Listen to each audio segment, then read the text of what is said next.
Bon, alors là j'ai juste fait un test, hein.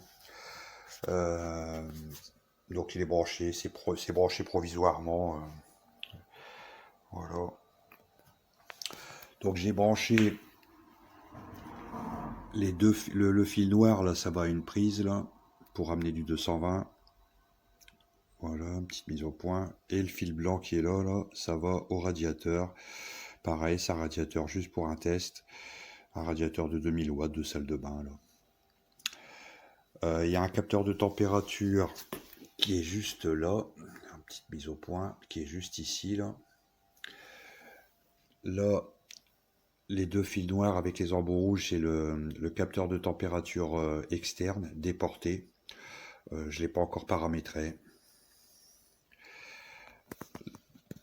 Alors, ce qui est bien, alors quand on touche, il y a le rétroéclairage qui se met. Hop, petite mise au point, qui se met pas. Voilà.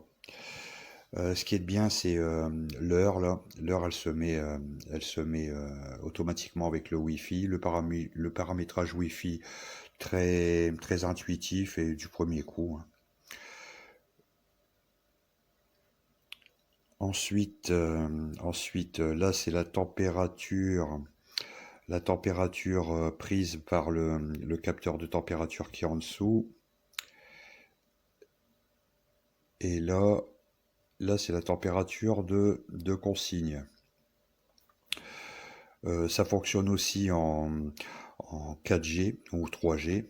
En fait, moi, c'est une résidence secondaire, donc ça va me permettre quand j'arrive à la maison, qu'il y ait la température souhaitée, hein, parce que là, actuellement, quand j'arrive ici, il fait très froid, puis il faut un certain temps pour que la température de la maison, pour que la maison, elle se réchauffe, quoi.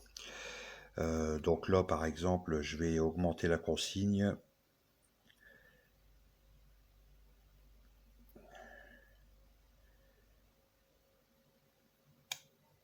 Et là, on voit bien le symbole ici, là. Comme quoi le radiateur, il est en fonction. Et on voit bien ici que le radiateur, il s'est déclenché. Bon, c'est un radiateur de 2000 watts, là, c'est pour les essais, hein. Et quand je baisse la consigne, hop, voilà, le radiateur il s'est éteint. Voilà, compatible avec Google Home. J'ai fait des essais, hein, ça marche très bien. Même en 4G, hein, voilà. OK Google, et on peut changer la température, et aussi on peut, avec la commande OK Google, on peut demander la température qu'il fait actuellement dans la pièce, et Google nous répond. Voilà.